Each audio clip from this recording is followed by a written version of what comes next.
May mga pagkakataon ba na nararamdaman mo, hindi mo na alam yung gagawin sa buhay? Yung tipong walang direksyon, magwo-work ba yung plano? O hindi kaya, baka magsayang ka lang ng pera at oras. Ito subukan mo kabayan, gabay medalyon pangkalahatan. Simbolo ng pag-asa, gawang Pilipino, gawang lokal. Ano ang bisa? Lucky charm pampaswerte at gabay. Sa career, health, love life and finance. Ang simbolo na nasa gitna ay old tattoos ng mga Pilipino, travelers and compass. At ang mga salita na nakapalibot ay baybayin, old alphabet ng mga Pilipino, na ang ibig sabihin, kalakasan, kayamanan, kalasag at katalinuhan. Kasama din dito ang 6 na sangkap na hinalo habang kinukurba ang medalyon. 6 na pangkalikasang sangkap. Tawas tapol, leklay, diamante negra at 3 lihim na sangkap. 6 na antingero sa Negros ang nagbasbas at bumuhay sa medalyon kasama ang orasyon at guideline sa package. Available ito sa necklace version, bracelet version at keychain version. Kung interesado ka kabayan, isearch lang ang shop ng Lika Merchandise.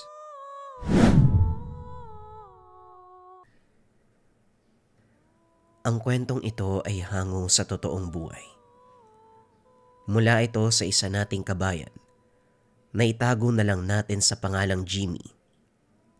Nangyari ito sa probinsya ng Negros. Minana ni Jimmy ang katayan na unang negosyo ng angkan. Malakas ang kita dahil dumarayo ang mga negosyante ng baboy sa pamilihan para magpakatay. 3 lang ang trabahador dahil hindi na kumuha ng iba sa nangyaring pagnanakaw ng mga dating katiwala. Iniisahan si Jimmy sa mga oras na wala siya sa katayan, kung minsan ay nanglolob pa sa gabi. Hindi lang pera ang tinatangay, maging ang mga karne na dapat sana'y ihahatid sa mga suki. Ang naiwan ay 2 pinsan, si Ubeng at Kiko na sila ring tapat sa kanya. Simulat sa pool ito na ang katuwang sa lahat, hindi lang sa katayan, maging sa buhay at sa bagong itinatayong kambingan. Habang tumatagal kasi ay humihina ang katayan, magmula nang natuto ang mga tendero ng karne sa ganitong gawain. Ang iba ay kumukuha na ng mga ngatay na sa tindahan lang nakatoka. Dahil dito, nag-isip ng ibang pagkakaabalahan si Jimmy. Kaagad nagmungkahi ang pinsan ng kambing. Ilang buwan na magmula nang simulan ang pag-aalaga ng mga kambing. Ang naipon sa pagkakatay, binili ng maigit 20. Swerte rin dahil ang 4 sa mga ito ay buntis. Nang mga anak ay nadagdagan. Kaso nga lang, hindi makapaniwala si Jimmy dahil purong itim ang mga anak kahit maputi ang inang kambing.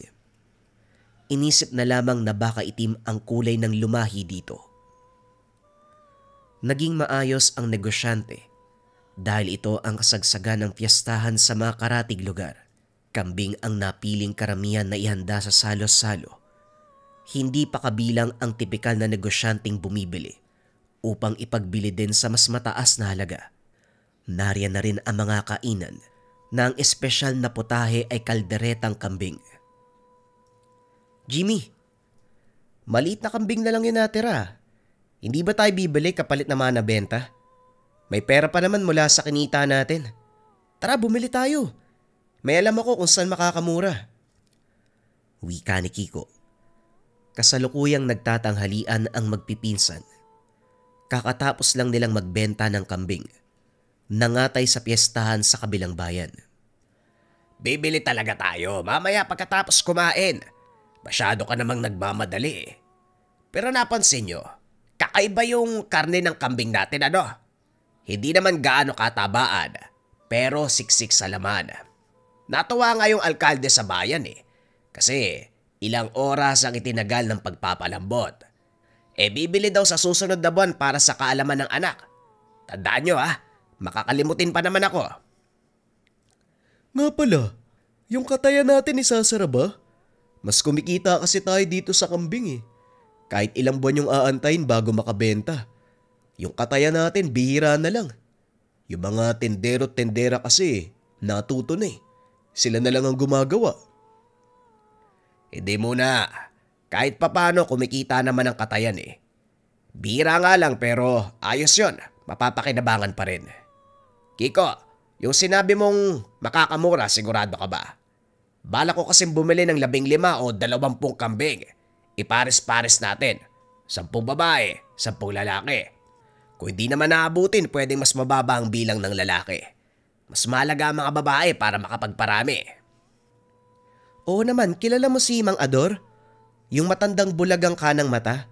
Nakatira yun sa bundok eh. Kapag kasi lagpas 10 ang bibilin mo, magbibigay pa yun ng libre.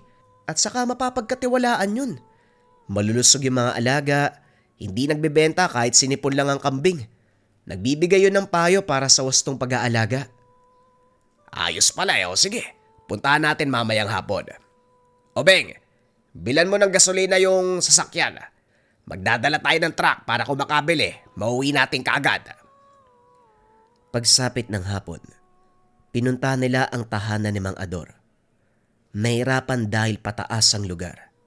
Hindi kinaya ng minamanehong truck, kaya iniwanan sa baba. Maging sila, hindi halos makarating sa itaas. Masyadong matarik. Naglalakian pa ang mga bato sa daanan.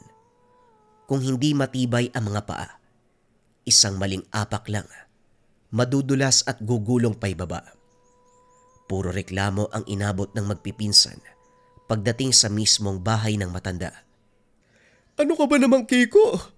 Hindi mo sinabi na pahirapan yung pag-akyat sa bundok. Nakakapagod. Kahit kailan talaga hindi ka nag-iisip. Kung sinabi mong ganito yung aabutin natin, hindi na lang sana tayo tumuloy. Parang mamamatay pa ako sa pagpunta dito. Yan na ba ang tahanan ng Mang Ador na yon? Oo, yan na nga yun. Kung sasabihin ko sa inyo na ganito yung sitwasyon, siguradong hindi kayo tutuloy. Sa katunayan, ilan lang yung pumupunta dito eh. Oh, yan na pala si Mang Ador oh. Magandang hapon po. Mula sa pintuan ng maliit na kubo, natanaw nila ang isang matanda. Bumubuga ng usok mula sa hinihitit na tabako. May bitbit pang tasa ng kape. Nakatitig lang ito sa kanila. Hindi nag-abalang sumagot o bumati pabalik. Sabi mo isang mata lang yung bulag. Bakit parang dalawa? Hindi yata tayo nakikita niyan eh. Hindi lang siguro mata yung may diferensya, pati siguro tenga. Tignan niyo oh, hindi lang tayo nakikita, hindi rin tayo naririnig. Nakikita at naririnig ko kayo. Mga ulupong na to.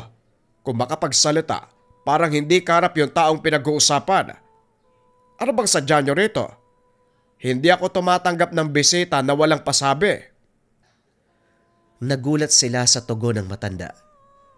Naunang lumapit si Kiko, pero dali-daling umatras nang mapansin ang bitag na nagkalat sa bakuran. Kung hindi pa nakaiwas, tatamaan ng palaso sa ulo. Parehong natigilan ang magpipinsan. Isang maling hakbang pwede kayong mamatay. Sumagot nga kayo. Ano bang pinunta nyo rito? Hindi naman kayo mukhang naligaw kasi binanggit nyo pa ang pangalan ko. Kaso lang, hindi ko naman kayo kilala. Manong, nandito po kami para bumili ng kambing. Kilala po namin kayo. Matunog po kasi yung pangalan nyo eh. Balita po namin nagtitinda kayo ng kambing kaya nandito kami. Hindi ba mga pare? Ang sarap mong batukan. Akala ko, kilalang kilala mo yung taong yan eh. Bakit parang ngayon lang kayo nagkita? Hindi, narinig ko lang yan sa mga kakilalang negosyante. Hindi naman ito yung unang beses na nakita ko siya. Ilang ulit na doon sa pamilihan. Sumabay na lang kasi kayo para makabili na tayo ng kambing. Kambing? May mga alaga ko dito. Sakto ang dating nyo. Kailangan ko silang ipagbili kasi hindi na magkasya sa silungan. Sigurado ba kayo na sa akin kayo bibili? Hindi ako makakapayag na ibalik ang mga kambing sa oras na mabayaran. Wala akong panahon para sa lokohan. Kung magkakasundo tayo sa presyo at kondisyon ng kambing, Sigurado po kaming bibili. Pwede po bang makita ang mga hayop? Sumunod sila kay Mang Ador sa likuran ng tahanan. Bumungad ang malaking kulungan. Siksikan ng mga kambing na sobrang dami. Maliban dito, wala nang ibang alaga ang matanda. Malulusog ang mga ito. Unang tingin pa lang, halata ng malaman. Kaagad nilang pinag-usapan ng presyo at iba pang bagay. Nagkasundo dahil walang maraming tanong si Mang Ador. Isa-isang inilabas ang mga kambing na napiling bilhin. 25 ang kabuang bilang. Sumakto ang halagang dala para mabayaran ang ganitong karami. Maswerte kayo ha. Maayos ang timpla ng ulo ko ngayon. Hindi mataas na presyo ang binigay ko. Nga pala, bago ko makalimutan, eto, may libre kayong isa. Wika ni Mang Ador. Hinila nito mula sa hiwalay na kulungan. Itim na kambing. Ilang buwan pa lamang ang gulang.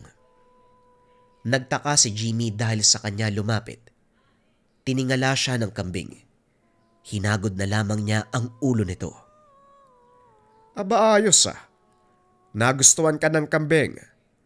Alagaan mong mabuti dahil malaki ang pakinabang yan.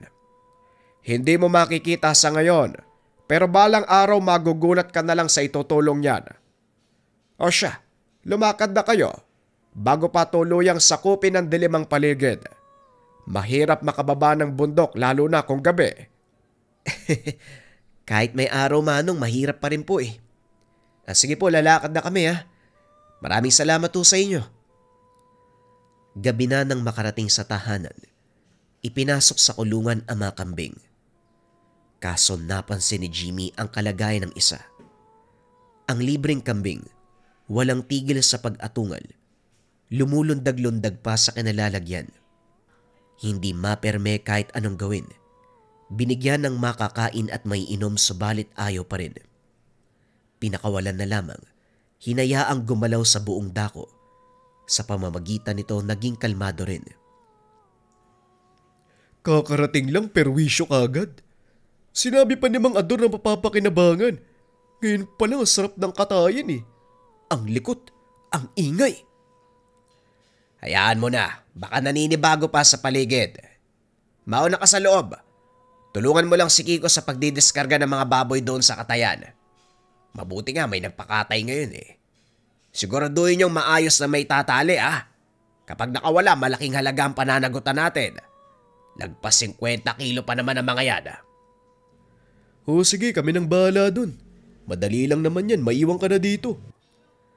Nang si Jimmy na lang mag-isa, inatupag niya ang muling pagsuri sa tali ng mga kambing. Inayos na rin ang nawagwag na sako at damo sa dami.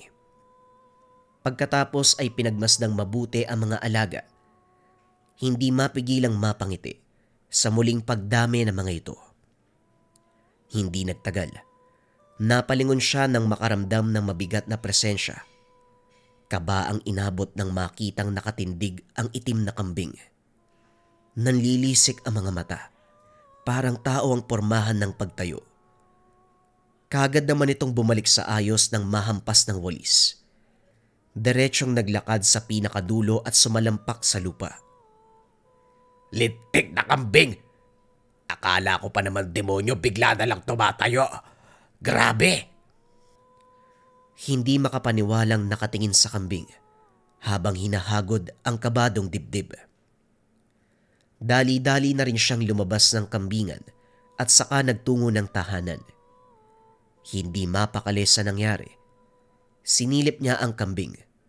Ganun na lamang ang takot nang makitang nakatitig ito sa kanya. Kung wala lang ilaw sa tapat nito, tanging kulay na mga mata lamang ang lilitaw. Sinasapian yata atong kambing na to ah. Hindi kaya nilibre kasi may sapi. Naku, delikado kapag ganun ah. Napabuntong hininga sa takot. Sinarili na lamang ang naiisip tungkol sa kambing. Inantay ang pagbalik ng mga pinsan para masabihan. Pagdating ng mga ito, pinuntahan nila ang kambing. Kaso nga lang umaakto itong normal. Hindi katulad kanina na halos mahimatay si Jimmy sa sobrang pananakot. Tahimik lang na kumakain ng damo. Pagkatapos ay nakayalubilo sa iba pang kambing. Gawa lang siguro ng pagod yan, Jimmy. Kung may sapi man ang kambing na yan kagaya ng sinasabi mo, sana inatake niya yung iba, pati rin tayo. Tignan mo, ang ayos-ayos ng kondisyon eh. Tara, doon na nga tayo sa bahay. Baka inaantok ka lang, pinsan. Matulog na rin tayo. Maaga pa bukas yung katayan, no? Nagkipit balikat na lamang si Jimmy. Inisip na baka tama ang mga ito. Sa sobrang pagod ay namamalikmata. Nang mga sumunod na araw ay naging abala ang magpipinsan. Pagkatapos sa katayan, dumiretso sa kambingan para maipastol ang mga ito. Si Jimmy ang nagbabantay sa bakanting lote. Samantalang si Kiko at Obeng nagtungo ng kagubatan para manguha ng talahib at iba pang dahon na pwedeng ipakain sa kambing. Habang nakaupo sa lilim ng puno, napansin niya ang itim na kambing. Sa dami ng nakapastol sa kapatagan, nangingibabaw ito. At kahit nakahalo sa mga maliit na parehong itim na kulay, hindi maiwasan ni Jimmy na makaisip ng masama. Pakiramdam niya ay may sapi ito. Pinagmasdang mabuti. Umiiwas ng tingin sa kanya. Pambihirang kambing to. Kakaiba talaga eh. Malaman ko lang na may sapi ka. Talagang kakatayin kita. Pagbalik ng tingin, gano'n na lamang ang pagkagulat nang magwala ang lahat. Sinuwag ang isa't isa. Dali-dali niyang sinaway ang mga ito pero natigilan nang mapansin ang isang matandang babae sa hindi kalayuan. Nakapikit habang kinukumpas ang mga kamay. Nagsasambit ng mga salita. Kasabay nito ang paglapit ng itim na kambing sa ginang. Sinuwag ng sinuwag hanggang sauminto sa ginagawa. Dali-dali namang umalis ang matanda nang makita siyang nakatingin. Tumakbo pabalik sa kanya ang itim na kambing. Tumingala sa kanya at mahinang umatungal na para bang may gustong sabihin. Makalipas ang ilang oras, niligpit na rin ang mga ito dahil paggabi na. Sa kambingan muna tumambay si Jimmy. Gustong pagmasdan sa malapitan ang itim na kambing. Kahit nakahalo sa kakulay, madali pa rin nakikilala dahil sa ibinibigay na enerhiya. Talagang hindi ka normal na kambing ano?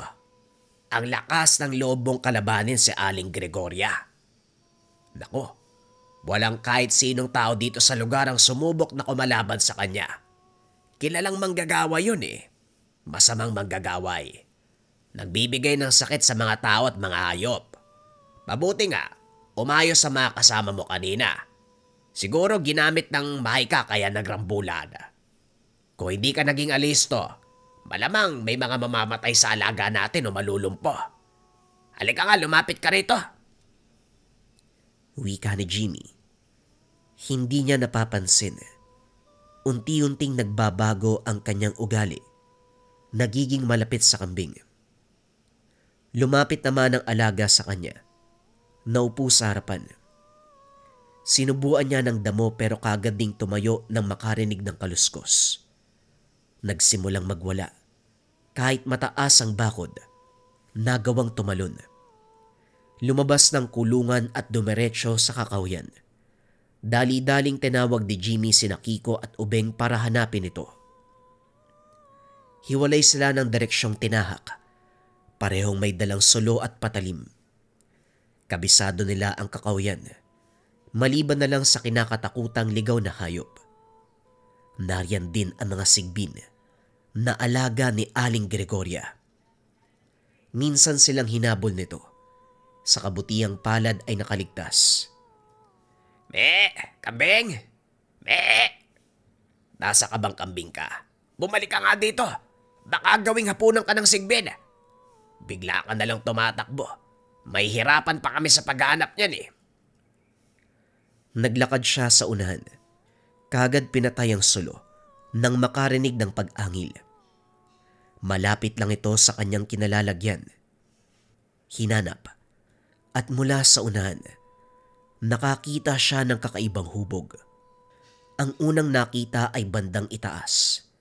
Hugis tao na may hawak na palakol. Nagtago si Jimmy sa likuran ng puno. Muling tinignan ang buong kaganapan. Laking gulat niya dahil ang kalahati ng katawan nito mula sa kabayo. Tatakbo na sana si Jimmy, kaso nga lang nakita niya sa harapan ng nilalang. Katawan din ng tao, pero ang ulo ay mula sa baboy ramo. Nagsimulang magsagupaan ang dalawa. Nakakabinging angil ang nagmumula sa kanila. Walang binatbat ang baboy ramo. Ilang ulit pinaghahampas ng palakol sa buong katawan. Wakwak ang mukha nito. Naglabasan ang lamang loob. Sumigaw ng napakalakas ang nilalang na merong katawan ng tao at paa ng kabayo. Hindi makakilos si Jimmy sa kinakatayuan. Hanggang sa nakita niya na unti-unting nagbago ang anyo nito. Bumalik sa pagiging kambing na kulay itim. Hindi nakapagsalita si Jimmy. Sinusundan na lamang ng tingin ang alagang kambing habang kalmado itong naglalakad pabalik ng tahanan. "Hoy, Jimmy, anong ginagawa mo dyan? Bakit tulala ka? Ano ba nangyari?" Parang nakita nito yung alagang sigbi ni Aling Grego. Teka, ano yan? Aswang yan ah! Wika ni Kiko nang makita ang nakabulagtang aswang sa unahan. Gayon din si Ubeng. Sa takot ay dali-daling tumakbo ang tatlo. Pagkatapos ng pangyayaring iyon, hindi mawala sa isip ni Jimmy ang nasaksiyang kaganapan. Kasabay nito ang pangamba kay Aling Gregoria. Pabalik-balik ito sa kanilang tahanan. Palaging nakatingin sa mga kambing na parabang may hinahanap. Wala siyang lakas ng loob na humarap dito dahil delikadong kalaban. Kaya naman ang ginawa ay nagsaboy ng asin sa buong lugar. Umaasa na sa ganitong paraan, maitataboy ang ginang kaso nga lang hindi tumalab. Mas lalo pang nabahala nang lumabas bigla ang itim na kambing. Hoy! Ano ka ba naman bumalik ka nga rito? Anak ka talaga ng kambing. Wala pa naman si Ubeng at Kiko. Hahabulin sana ni Jimmy kaso natakot siya kay Aling Gregoria. Inantay na lamang niya ang pagbabalik ng kambing. Naririnig niya ang pag-atungal nito na parang nasasaktan. Ilang sandali pa, kumaripas ito ng takbo pabalik ng kulungan. Tinignan niya ang dinaanan. Wala ang matandang manggagaway, kung kaya't nakahinga at dali-daling sinuri ang alaga. Nakahiga ito sa lupa at sugatan ng tiyan. Kaagad namang naagapan, kaso nga lang nangihina na ang kambing. Sumaktong dumating na si Ubeng at Kiko. Ano ba kasing nangyari? Sinong baliw yung tataga ng alaga natin? Ang liit-liit sinaktan. Paano nga pala nakatakas sa kulungan ng isang yan? Ang taas ng bakod dito ah. Siguro iniwan mong nakabukas. Hindi ko rin alam, nakita ko na lang tumatakbuli sa kakao yan eh. Parang galit kay Aling Gregoria. Dumalaw na naman dito yung matandang yon. Hindi ko maintindihan kung bakit pabalik-balik tapos yan sinugod ng kambing. Alam niyo naman, di ba, may sa demonyo yung Aling Gregoria na yan. Baka nagalit sa ginawa ko nung nakaraan eh. Pasensya na kayo, hindi ko nasabi kaagad ah. Napalakas kasi yung tirador ko eh, dumiretso dun sa bahay niya. Hindi ko alam kung may nasira ba o merong tinamaan. Alam niyo naman yan, di ba? Palagi naghihiganti. Bakit hindi mo kaagad sinabi? Malalagot talaga tayo niyan. Alam mo naman yung matandang yan, di ba, may sa demonyo. Iba't ibang uri ng nilalang o elemento yung alaga niyan, di ba? Nung nakaraan may sigbin pa.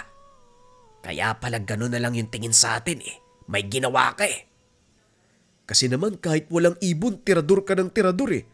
Natamaan mo siguro si Aling Gregoria. Sana nga lang yung mga alagang kambing lang natin yung gusto. Paano kung tayo yung puntiryahin yan? Kagaya ng inasahan, sumapit ang gabi na walang tulugan. Hindi pa gaanong malalim ang gabi, pero nambubulabog na ang aswang. Nasa loob lamang ng tahanan ang magpipinsan. Nagtutulakan kung sino ang sisilip sa labas. Parehong natatakot dahil alam nila ang alagang sigbi ng manggagaway ang nanggugulo. Ang buong akala nila ay ligtas sila sa loob ng lugar. Kaso nga lang, nakapasok ang isa. Kinagat sa braso si Kiko. Wala silang nakikitang aktwal na figura ng sigbin. Tanging bakas ng kagat lamang. Labis ang pagdurugo. Hindi na kinaya pa ni Kiko ang dulot na sakit. Nangisay at namutla. Nataranta si Ubeng at Jimmy. Dali-dali nilang pinatigil ang pagdurugo. Sinubukang agapan gamit ang gamot na nahalungkat sa tabi. Kaso nga lang walang bisa ang mga ito. Lumipas ang ilang sandali. Nawala na ng malay si Kiko. Masyadong malayo ang ospital.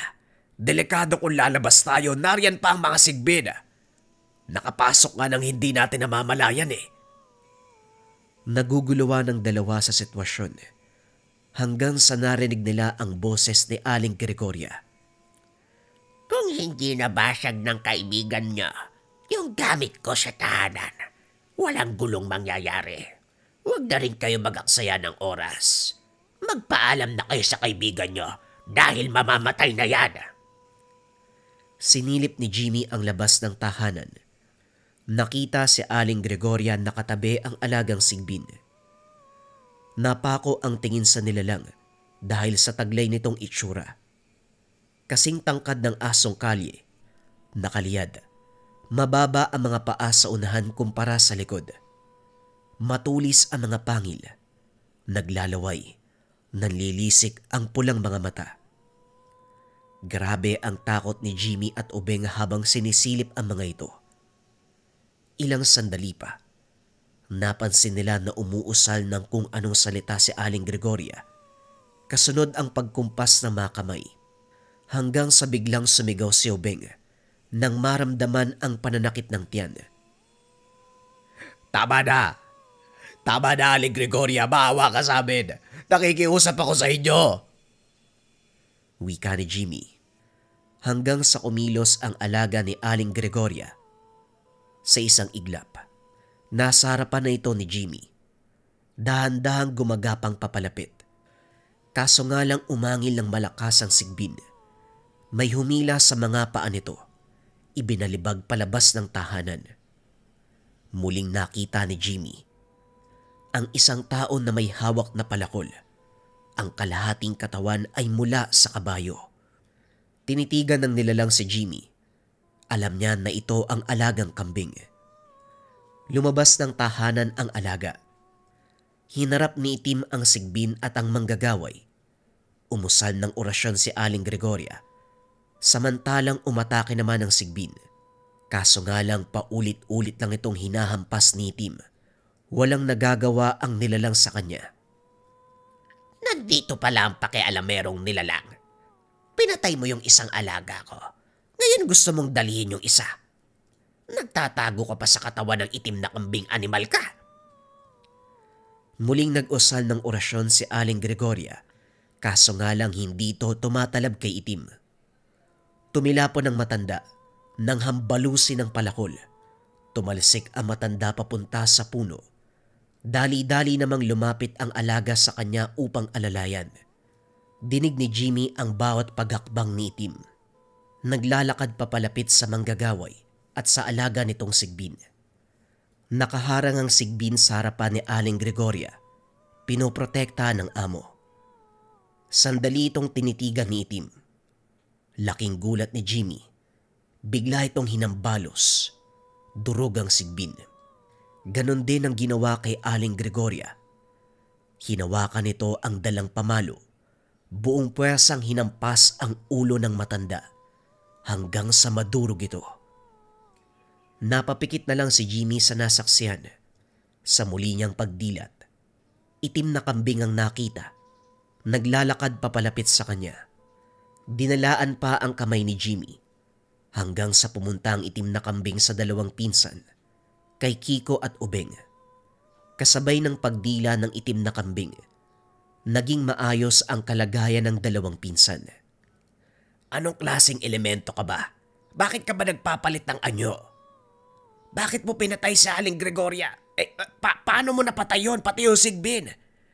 Yung mga pinsan ko, Kahit walang malay, alam ko magaling na yung mga yan eh. Ano ka ba talaga? Hindi sumasagot ang alagang si Tim. Abala sa pagkain ng damo. Bumalik na lamang siya ng tahanan. Inayos ang pagkakahiga ng dalawang pinsan.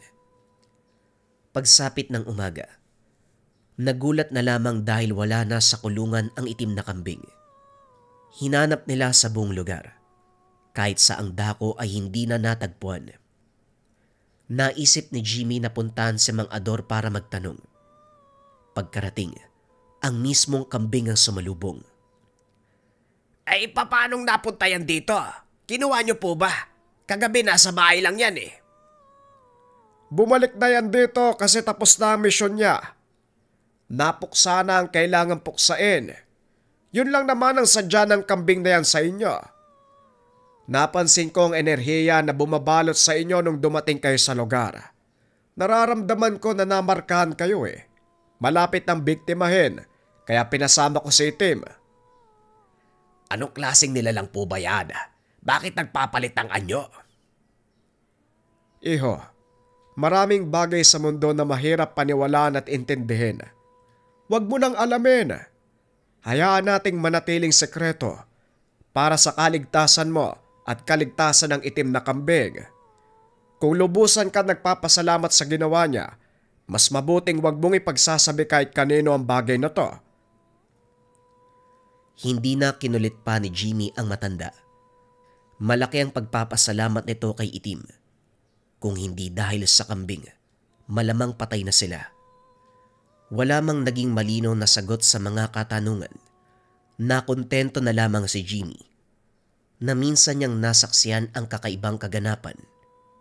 Isang napakabagsik na nilalang.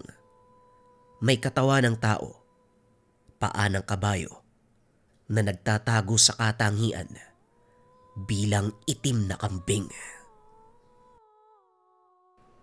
Ang susunod na kwento mga kabayan ay bagong istorya pa din. Ito ay tungkol sa isang mambabarang na gustong magbagong buhay. Kaso nga lang, pilit siyang ibinalik sa nakaraan. Huwag na nating patagalin pa. Simulan na natin ang kwento. Ang kwentong ito ay hango sa totoong buhay. Mula ito sa isa nating kabayan na itago na lang natin sa pangalang Julius. Nangyari ito sa Mindoro. Si Julius ay mula sa angkan ng mga mambabarang. Simula pa sa panahon ng lolo, kinakatakutan na sila sa bayan.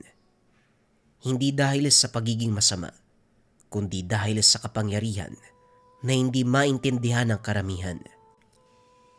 Ang kanyang lolo na si Caben, bukod sa pagiging mambabarang ay nanggagamot. Kaya niyang magpagaling ng sakit. Sinasabing may mga taong lumalapit sa kanya na humingi ng lunas. Ngunit may ilan ding nagpupunta para humingi ng ganti. Hindi to lantaran, pero bulong-bulungan ng matatanda. Kapag kinausap mo si Caben na may galit sa puso, may mga bagay na nangyayari sa mga kinaiinisan mo. Ang tatay ni Julius na si Mang Dario, hindi nagpatuloy sa ganitong gawain. Mas pinili niyang maging tahimik at magtrabaho sa palengke. Pero kahit ganun, may ilan ding natatakot sa kanya. Palihim siyang iniiwasan. Ang iba ay pabulong kung magsalita tungkol sa kanilang pamilya. Samantalang si Julius, bata pa lamang alam na may kakaiba. May mga panahon na nakakakita ng mga bagay na hindi nakikita ng normal na tao. Nakakarinig ng mga bulong kahit mag-isa. At minsan kapag sobrang galit, may mga hindi maipaliwanag na nagaganap sa paligid. Dito nagsimula ang lahat. Isang gabi pinatawag ng lolo. Nakaupo ito sa harapan ng maliit na altar. May nakasinding kandila. May mangkok ng tubig na may lumulutang na dahon ng sambong. Julius, lumapit ka. Tahimik na lumapit si Caben. May kaba sa dibdib. Ngayon pa lang niya nakitang seryoso ang lolo niya. Malapit na ang panahon na po. Sa'yo ko'y papamana ang bertud. Bertud? Ang kapangyarihang taglay ng ating angkan. Napalunok si Julius. Alam niyang darating ang araw na ito, pero hindi niya inaakalang ngayon na. Pero lolo, ayoko. Napatingin sa kanya si Caben, halatang hindi na nagulat sa sagot. Alam kong takot ka, pero hindi ito isang bagay na pwedeng tanggihan. Nasa dugo mo na ito. Lolo, ayokong katakutan ng mga tao. Ayokong lumaki na parang iniiwasan. Iniiwasan nila ako hindi dahil sa bertud, kundi dahil nauunawaan nila ang kapangyarihan natin. Yan ay refleksyon ng sarili nilang masamang gawain. Kung wala naman silang planong kasamaan, bakit sila iiwas? Hindi mo ako naiintindihan, Lolo. Basta ayoko. Saglit na katahimikan. Tila nag-isip si Caben bago muling nagsalita. Kung ganon, ikaw ang gagawa ng sarili mong daan. Pero tandaan mo, Julius, sa sandaling tanggapin mo ang bertud, hindi mo na ito mababawi pa. Napatingin si Julius sa mata ng lolo. Wala nang pagpipilian. Papayag ako, lolo. Pero hindi ko gagamitin ang bagay na yan para sa kasamaan. Nasa iyo kung paano mo gagamitin na po. Pero tandaan mo, ang bawat kapangyarihan ay may kapalit. Dahan-dahang inilagay ni Caben ang kamay sa noo ni Julius. Naramdaman ang matinding init na dumadaloy sa katawan. Napapikit sa tindi ng nararamdaman. May dumadaloy na enerhiya mula kay Caben patungo sa kanya. Magmula ng gabing iyon ay nagbago ang lahat. Matapos ipasa ni Caben ang bertud kay Julius. Isang malalim na buntong hininga ang pinakawala ng matanda. Para bang nabunutan siya ng mabigat na dadalhin. Ngunit kasabay nito ang panghihina. Lolo, anong nangyayari sa'yo? Huwag kang matakot, apo. Talagang ganito ang kapalit. Napaluhod si Julius sa tabi ng lolo. Hawak ang kamay. Unti-unti nang lumalamig. Teka, sandali lolo, wala namang ganyan ano. Huwag mo akong iwan. Gamitin mo ng tama ang bertud. Ipakita mo sa kanila na hindi tayo dapat katakutan. Sa huling sandali, isang ngiti ang inawanan ni Caben bago tuluyang pumikit. Matapos ang pagpanaw ng lolo, matagal na nagluksa si Julius, pero hindi siya nagpatalo sa lungkot. May iniwan na misyon sa kanya si Caben. Ito ang baguhin ang tingin ng tao sa kanilang angkan. Nag-aral siyang mabuti tungkol sa panggagamot. Ngunit hindi tulad ng ibang albularyo na umaasa sa gamot at orasyon. Ginamit niya ang bertud na naipasa sa kanya. Ang natatanging kakayahan, utusan ang iba't ibang uri ng insekto. Sa tulong ng kakayahan, nag-alaga siya ng iba't ibang uri. Pinapakain niya ito ng karne ng hayop na may halo ng sariling dugo upang maging tapat sa kanya ang mga insekto. Sige lang, kumain lang kayo mga alaga. Kakailanganin nyo yan sa gagawin nating panggagamot. Sa paglipas ng panahon, lumalim ang kaalaman sa panggagamot. Dumating ang pagkakataon. Matandang babae ang lumapit sa kanya. Namimilipit sa sakit ng tiyan. Ay, Julius, tulungan mo ako. Hindi ko na kaya. Pinakawala ni Julius ang mga alagang alitaptap. Lumiwanag ang buong paligid. Dahan-dahang dumampi ang mga alitaptap sa tiyan ng matanda. Kasabay ng liwanag nila, nagbibigay ng matinding init sa tiyan ng pasyente. Ilang sandali pa biglang bumuti ang pakiramdam ng matanda. Tila hinigop ng liwanag ng alitaptap ang lahat ng nararamdaman. Ay, teka, ano ginawa mo?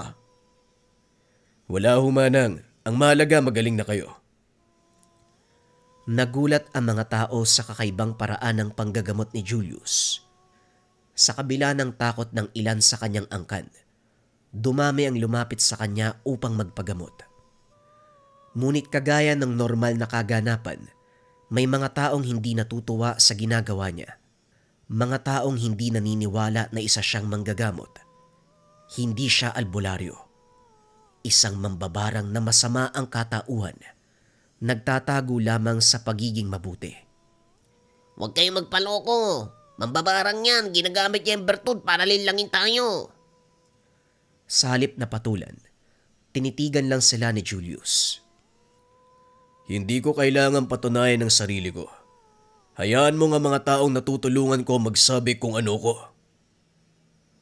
Sa kabila ng duda ng ilan, mas marami ang patuloy na lumalapit sa kanya. Bawat taong natutulungan, unti-unting nagbabago ang tingin.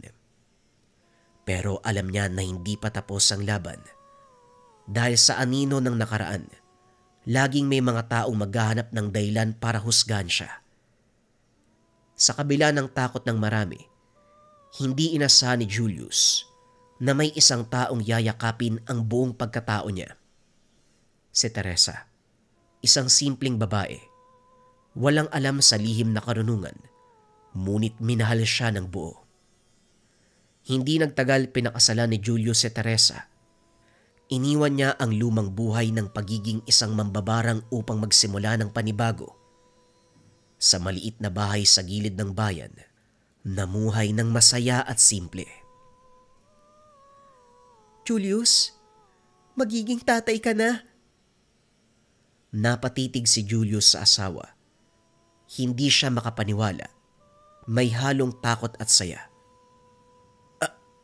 Teka, totoo ba yan? Tumango si Teresa. Niyakap niya si Julius ng maigpit. Ngunit sa kabila ng kasiyahan, may bumabagabag sa kanya. Alam niyang kailangang ipasa ang bertud sa susunod na henerasyon, pero hindi niya gustong ipamana sa anak. Ayaw niya na lumaki ito na may pasa ng sumpa ng lahi. Sa halip na isipan niyang ipasa ang kakayahan sa nakababatang kapatid, si Mikmik. Hindi ito kasing tapang niya, pero nasa dugo din ito ang kakayahan. Mahal, kailangan mo rin bang ipasa yung kakayahan mo sa anak natin? Natatakot ako para sa kanya eh. Hindi, mahal ko. Ayoko matulad siya sa akin. Kung ganun, paano ang bertud? Paano kapag kailangan mo yan? Ibibigay ko sa nakababatang kapatid. Kay Mikmik? Tama ka, kay Mikmik. Gusto kong kausapin siya bukas. Kailangan malaman niya ang tungkol sa bertud.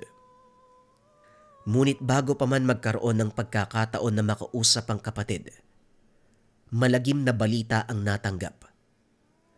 May kumatok sa kanilang tahanan, isang babae.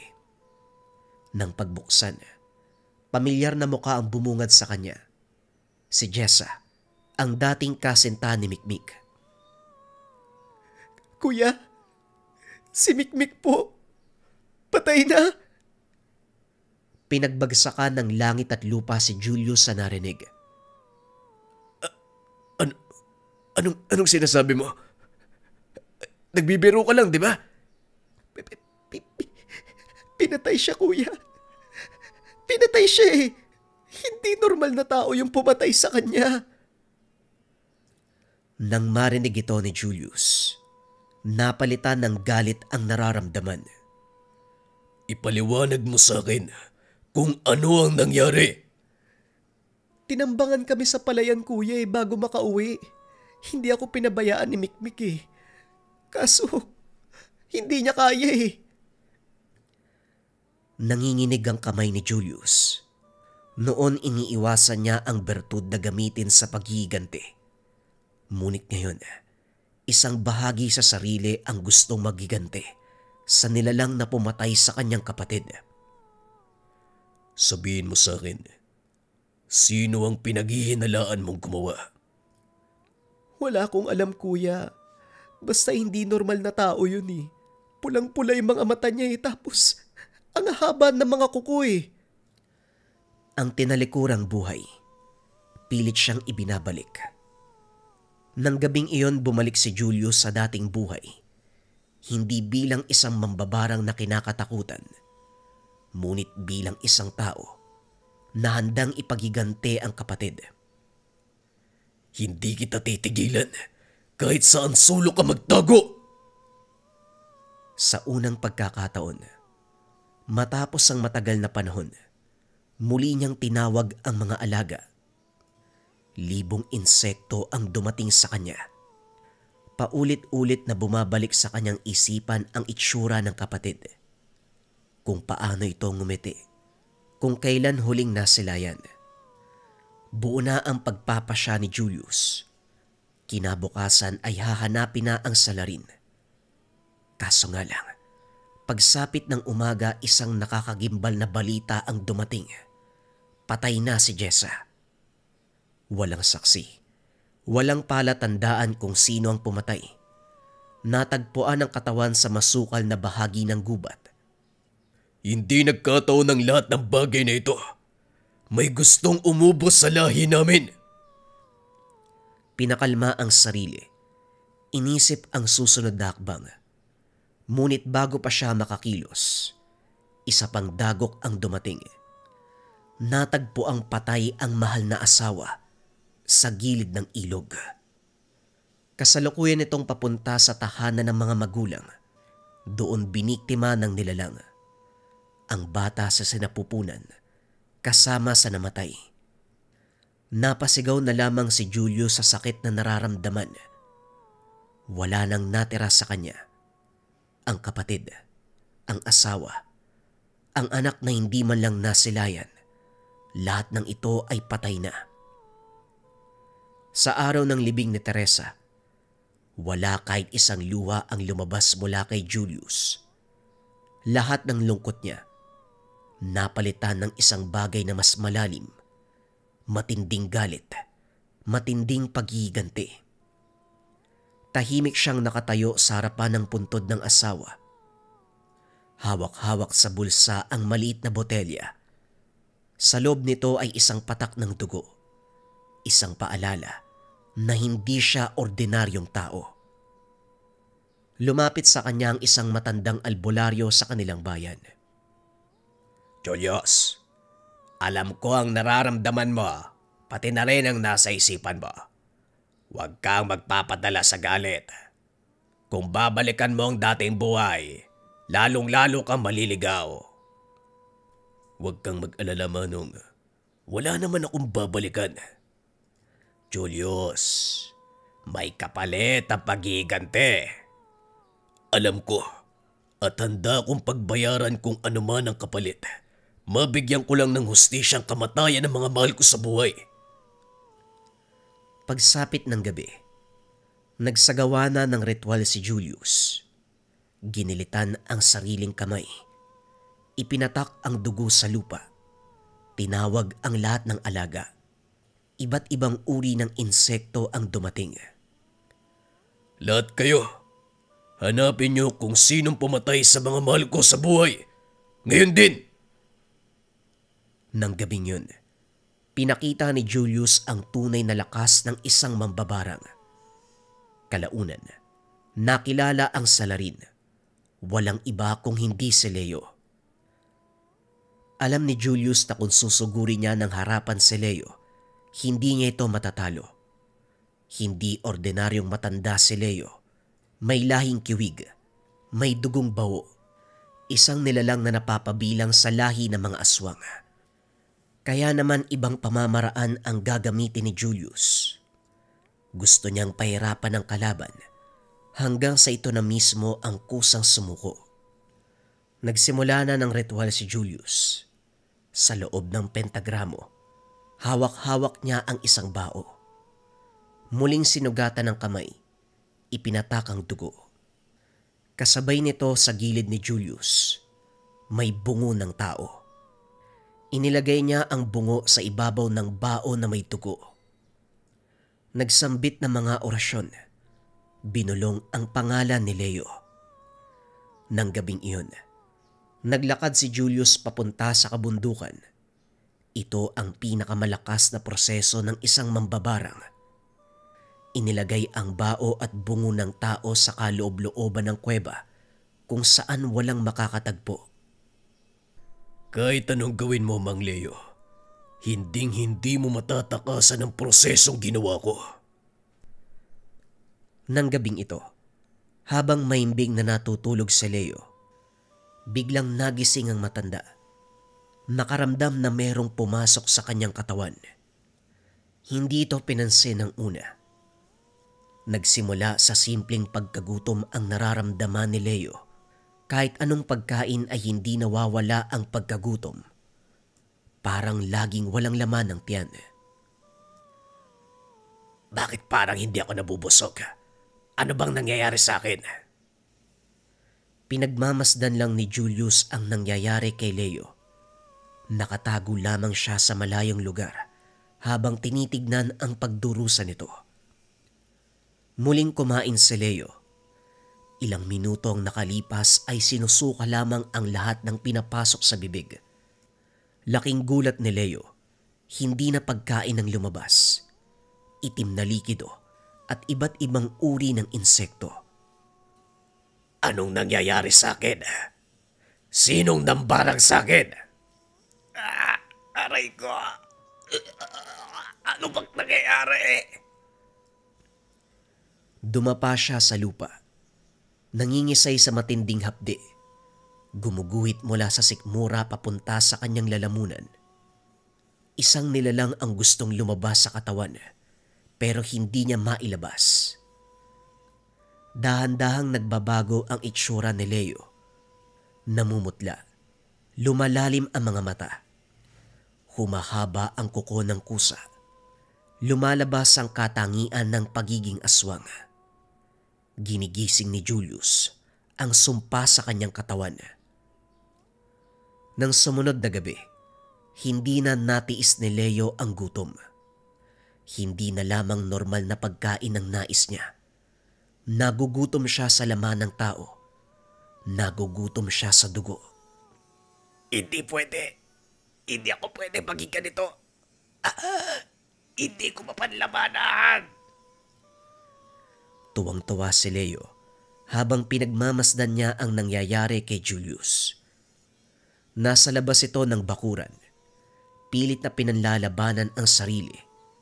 Namimilipit hanggang sa nakaamoy ng sariwang dugo. Sa bandang unahan ay may isang lalaking naglalakad. Ordinaryong tao lamang ito.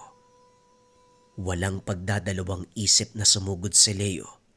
Walang awang pinatay ang lalaki. Winakwak ang tiyan. Kinain ang laman. Sa unang pagkakataon, napawi ang kanyang gutom. Ang buong akala ni Leo ay magiging maayos na ang lahat. Kaso muling bumaliktad ang sikmura. Mas lumala ang sakit na nararamdaman.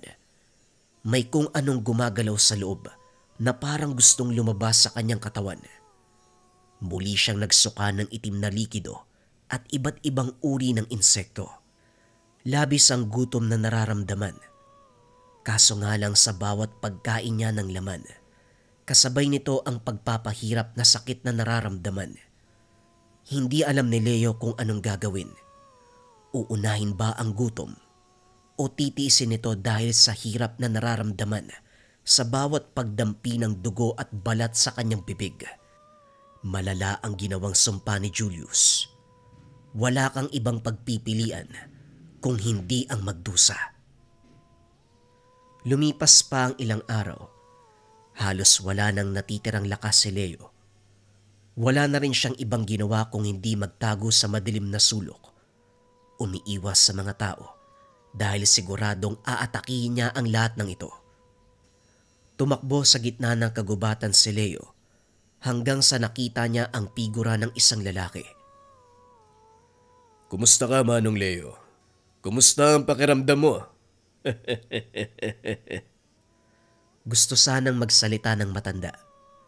Kaso nga lang tanging pag-angil ang lumalabas sa kanyang bibig. Hindi na kontrolado ang buong katawan. Ang hirap, di ba?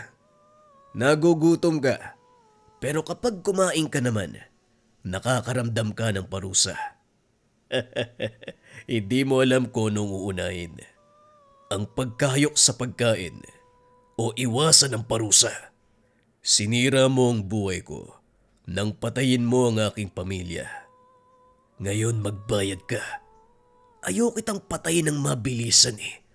Gusto kong magdusa ka at ikaw mismo ang kumitil sa sarili mong buhay. Itinaas ni Julius ang kamay. Kasabay nito ay naramdaman ni Leo sa sikmura. May nagwawalang mga nilalang. Napahandusay siya sa lupa. Gumugulong sa sakit na nararamdaman. Sige, magdusa ka. Mahirapan ka. Yan ang tamang mangyari sa'yo. Dahan-dahang naglakad si Julius papalapit sa kanya. Ano, Leo? Mas mabuting mamatay ka na lang, hindi ba? Sige na, patayin mo ang sarili mo. Tumakbo si Leo papasok ng kagubatan. Hinayaan naman ito ni Julius. Tuwang-tuwa na nahihirapan si Leo. Ilang araw ang lumipas. Nasa loob lang ng kagubatan si Leo. Butot balat na lamang ang katawan. Ang kanyang gutom ay hindi pa rin nawawala. Kahit ang pagkain ng karne ng hayop, ganun pa rin ang nangyayari. Sa bawat paghigop ng dugo, sa bawat pagkain ng laman, kasabay niyan ang parusang nararamdaman. Nawawala na ng pag-asa si Leo. Nanginginig na hinawakan ng muka. Ang dating matikas at makapangyarihang katawan na nagmumula sa lahing aswang, nawala na. Naaagnas na ang mukha ni Leo, maging ang buong katawan. Wala siyang kawala sa sumpa na ginawa ni Julius. Kahit anong gawin niya, iisa lamang ang pupuntahan. Kamatayan sa sariling kamay. Laking gulat ni Leo nang makita niya si Julius. Sa bawat paghihirap niya, nakasunod lamang ito sa kanya. Binabantayan siya. Inaantay kung kailan magpapakamatay. Marahang inabot ni Julius ang matulis na bagakay kay Leo. Sige na, huwag mo nang pahirapan ang sarili mo. Magpakamatay ka namang, Leo. Yan ay kabayaran sa walang awa mong pagpatay sa aking mga mahal sa buhay. Napapikit si Manong Leo. Itinusok ang bagakay sa sariling puso. Sa unang pagkakataon, nakaramdam siya ng kapayapaan. Matapos naman ng kaganapang iyon, nakatitig lang si Julius sa katawan ni Mang Leo. Blanko ang muka. Walang kahit anong reaksyon. Hindi siya nakaramdam ng kaligayahan. Hindi nakaramdam ng ginhawa sa paghiganti. Patuloy na nangungulila sa pagkawala ng mga mahal sa buhay. Isang katanungan ang pumasok sa isipan ni Julius. Ano ang silbi ng buhay niya ngayong nakapagiganti at wala na ang mahal sa buhay? Mula pagkabata, ito ang kinakatakutan. Gamitin ang lakas ng pambabarang upang kumitil ng buhay ng ibang tao. Ninais niyang baguhin ang tingin sa kanila, kaya piniling maging manggagamot. Kaso nga lang, hindi pinalad ng pagkakataon. Patuloy siyang ibinabalik ng sumpa sa marahas na pamumuhay. Habang nakaupo ay pinagmasdan niya ang kalangitan. Hindi alam kung gaano na siya katagal na binalot ng dilim at galit. Punong-puno ng paghiganti ang puso. Mahabang panahon na pala ang lumipas. Kinabukasan, pagputok ng liwanag, dinala niya ang lahat ng kagamitan. Lahat ng gamit ng mga ninuno pati na rin ng lolo. Umakyat sa kabundukan. Maging ang bungo at baon na ginamit niya kay Leo, kinuha ni Julius. Inilibing sa pinakagitna ng gubat. Iwinaksi ang lahat ng kalaman. Tama na. Hindi ko na kailangan ng lahat ng bagay na ito. Umalis siya sa lugar. Iniwan ang lahat ng gamit. Nilisan din ang baryo. Iniwan ang lahat ng alaala ng nakaraan. Ang sigaw ng paghiganti ang pait ng pangungulila. Wala siyang ibang dala kung hindi ang kanyang sarili. Ilang buwan siyang nagpalipat-lipat ng lugar hanggang sa marating ang isang malayong bayan kung saan walang nakakakilala sa kanya. Nanirahan si Julius sa maliit na bukirin. Sa halip na gumamit ng sumpa o insekto sa panggagamot, inaral niyang mabuti ang paggamit ng halamang gamot at tradisyonal na lunas. Tinulungan siya ng isang matandang albularyo, si Capidel, na itinuring siya na parang kapamilya. Capidel, alam mo na ang buong storya ko. Gusto ko pong magbago. Isang bagay lang ang naiwan sa aking puso. Gusto ko manggamot ng tao. Sa bawat araw na lumilipas, natutunan niyang gumamit ng iba't ibang halamang gamot.